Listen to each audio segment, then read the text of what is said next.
वही टीपू सुल्तान जिस 1799 में मैसूर किले के बाहर टीपू सुल्तान की लाश पड़ी हुई थी।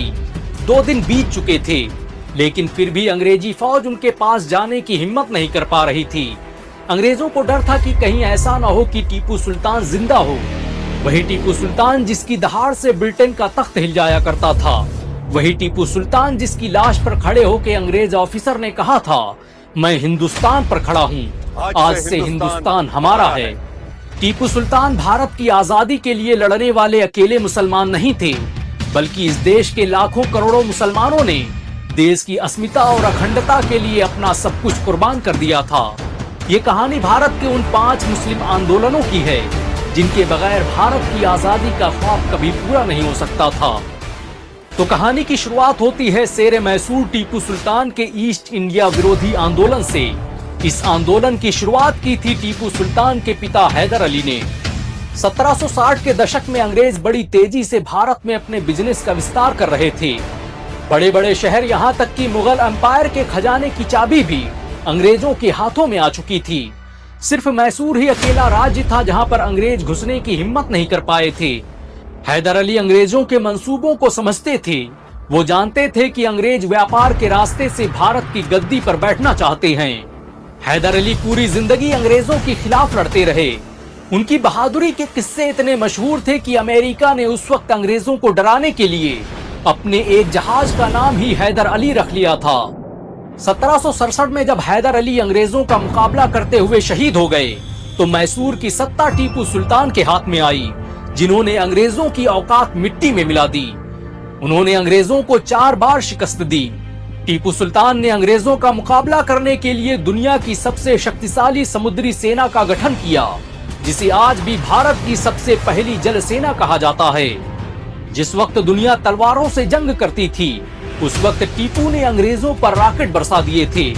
डॉक्टर एपीजे कलाम अपनी किताब विंग्स ऑफ फायर में लिखते हैं कि मैसूर में जन्मे टीपू सुल्तान रॉकेट का आविष्कार करने वाले पहले व्यक्ति थे। टीपू सुल्तान के रहते अंग्रेज कभी भारत पर कब्जा नहीं कर पाए। कहा जाता है कि अगर टीपू के साथ उनके वजीर मीर सादिक ने गद्दारी न की होती, तो भारत कभी गुलाम न होता। टीपू सुल्तान के बाद अगले 50 सालों तक किसी में हिम्मत नहीं हुई कि वो मुत्तहिद होकर अंग्रेजों का मुकाबला कर सकें। मुगल बादशाहत बस नाम की थी, असल हुक्मरानी तो अंग्रेज कर रहे थे। जो थोड़ी बहुत विरोध की ताकत बाकी बची थी, वो हिंदुओं और मुसलमानों के धार्मिक गुरुओं में थी। 1803 में जब अंग्रेजों ने दिल्ली पर कब्जा किया, तब एक मुसलमान शाह अब्दुल अजीज मुहद्दिस देहलवी ने ही फतवा दिया कि अंग्रेजों की गुलामी हराम है। ये फतवा ही भारत के सबसे बड़े आंदोलन 1857 के महान विद्रोह की नींव बना। 1857 के आंदोलन में सबसे बड़ा किरदार मुसलमानों का था। डब्ल्यू हंटर अपनी बुक द इंडियन मुसलमान्स में लिखता है कि ये विद्रोह कट्टरपंथी मुसलमानों ने किया था। मुसलमानों ने अंग्रेजों द्वारा बनाई जा रही रणनीति को भांप लिया था। अंग्रेजों का मानना था कि ये आंदोलन मुसलमानों ने इसलिए खड़ा किया क्योंकि अंग्रेजों ने उनसे सत्ता छीनी थी और मुसलमान फिर से अपनी सत्ता वापस पाना चाहते थे। इस आंदोलन का नेतृत्व मुगल बादशाह बहादुर शाह जफर कर रहे थे। ये भारत की आजादी का पहला संग्राम था। हिंदुओं और मुसलमानों ने बहादुर शाह जफर की अगुवाई में पूरे देश में बगावत कर दी थी। ये अंग्रेजों का सबसे बड़ा इंटेलिजेंस फेल्योर था कि मुसलमानों ने उनकी नाक के नीचे वक्त का सबसे बड़ा आंदोलन खड़ा कर दिया। इस आंदोलन को खड़ा करने में मौलवी अहमदुल्ला शाह फैजाबादी, बेगम हजरत महल, राजा महमूदाबाद, मराठा पेशवा नाना साहब और उनके वजीर मौलवी अजीमुल्ला खान, मौलाना फजले हक खैराबादी, रोहिल्ला सरदार जरनल बख्त, वाजिद अली शाह के वजीर अली नकी खान का बड़ा किरदार रहा। प्लान के मुताबिक ये बगावत एक साथ एक वक्त पर होनी थी, लेकिन समय से पहले ही बगावत हो जाने की वजह से अंग्रेजों को संभलने का मौका मिल गया। मुजफ्फरनगर से लेकर शामली, आगरा, अलीगढ़, बनारस, इलाहाबाद, मेरठ, बाराबंकी, कानपुर, फतेहपुर, मुरादाबाद और लखनऊ में बड़े पैमाने पर विद्रोह हुए। अंग्रेजों ने बड़े पैमाने पर अपनी फौज और सेना जमीन पर उतार दी। विद्रोह की हर आवाज को कुचल दिया गया। लाखों मुसलमान कत्ल कर दिए गए। बगावत के जुर्म में बहादुर शाह जफर पर देशद्रोह का मुकदमा चलाया गया और उन्हें देशद्रोही साबित कर रंगून भेज दिया गया। अंग्रेजों ने चुन चुन कर बहादुर शाह जफर के बेटों का कत्ल किया ताकि कहीं उनमें से कोई फिर से सत्ता का दावेदार न बन जाए। 1857 के विद्रोह की सबसे बड़ी सजा मुसलमानों को दी गई। दिल्ली से मेरठ तक कोई पेड़ नहीं था जहां पर मुस्लिम उलमाओं की लाशें न टंगी हों। हालात ऐसे थे कि देश में मुसलमानों की पहचान पर ही संकट आ गया था। पूरे दिल्ली में एक भी आलिम नहीं बचा था जो वजू और नमाज के फराइज बता सके।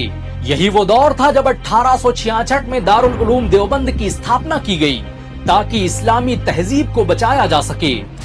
दारुल उलूम देवबंद ने अंग्रेजों के खिलाफ बड़ी खामोशी से आंदोलन शुरू किए। रेशमी रुमाल आंदोलन की शुरुआत इसी मदरसे के उलमाओं ने की थी। इस मदरसे से निकले शेखुल हिंद मौलाना महमूदुल हसन रेशमी रुमाल आंदोलन के संस्थापक थे। उन्होंने 1913 में तुर्की, जर्मनी, अफगानिस्तान के साथ मिलकर अंग्रेजों को बाहर निकालने की योजना बनाई थी। मौलाना उबैदुल्ला सिंधी इस रेशमी रुमाल आंदोलन का सबसे बड़ा चेहरा थे। इस आंदोलन के लोग रेशमी रुमाल पर गुप्त संदेश लिखकर उसे लोगों तक पहुंचाते थे। यही वजह है कि इस आंदोलन को नाम दिया गया था रेशमी रुमाल आंदोलन का। रेशमी रुमाल तहरीक ने अंग्रेजों के होश उड़ा दिए थे। इस आंदोलन से जुड़े मौलाना उबैदुल्ला सिंधी ने राजा महेंद्र प्रताप के साथ मिलकर काबुल में भारत की पहली अंतरिम सरकार की स्थापना की थी। मौलाना उबैदुल्ला सिंधी महेंद्र प्रताप सरकार में देश के पहले गृह मंत्री थे। इस आंदोलन के बानी रहे मौलाना महमूदुल हसन ने ही गांधी को महात्मा का लक़ब दिया था। 1917 में जब अंग्रेजों को इस आंदोलन का पता चला तो उन्होंने महमूदुल हसन को गिरफ्तार कर माल्टा भेज दिया, जहां वो सालों तक काला पानी की सजाएं झेलते रहे। 1920 में महमूदुल हसन जब माल्टा की जेल से बाहर आए तब तक भारत के मुसलमान एक नए आंदोलन की तैयारी कर चुके थे। तुर्की की खिलाफत और भारत की आजादी के लिए मुसलमान सड़कों पर थे और ये आंदोलन भारत की तारीख बदलने वाला था। ये देश का सबसे बड़ा, सबसे प्रभावशाली राजनीतिक और धार्मिक आंदोलन था जिसका नाम था खिलाफत आंदोलन।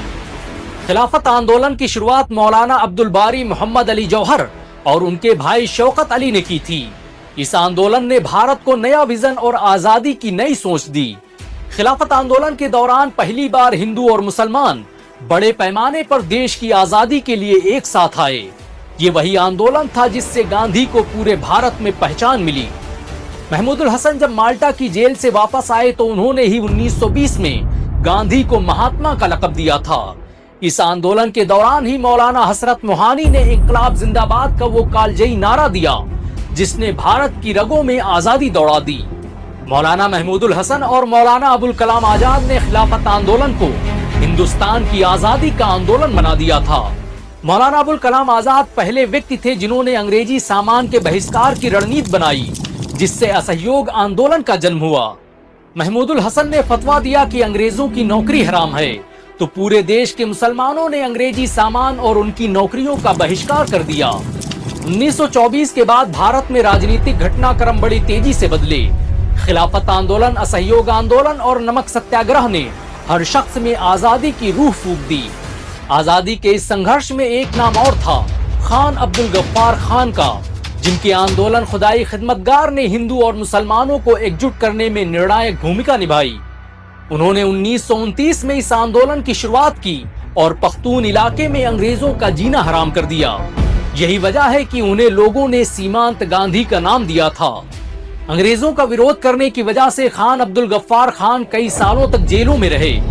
अंग्रेजी सरकार में उनका इतना खौफ था कि इस आंदोलन से जुड़े लोगों को देखते ही गोली मार देने के आदेश दिए गए थे। 1937 में जब प्रांतीय चुनाव हुए तो खान अब्दुल गफ्फार खान के संगठन खुदाई खिदमतगार ने कांग्रेस के साथ मिलकर सरकार बनाई थी।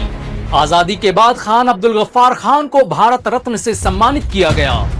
मुसलमानों ने इस देश की आजादी के लिए न जाने कितने खिलाफत और रेशमी रुमाल आंदोलन खड़े कर दिए। ये इतिहास और ये दस्तावेज उन लोगों के मुंह पर तमाचा है जो कहते हैं कि मुसलमानों ने भारत के लिए किया क्या है। सच तो ये है कि भारत की आजादी मुसलमानों के बगैर मुमकिन न थी। अफसोस की बात है कि मुसलमानों ने खुद अपना इतिहास भुला दिया। हमें याद रखना चाहिए कि जो कौम अपनी तारीख भूल जाती है उसे सफ़े हस्ती से मिटा दिया जाता है। इस वीडियो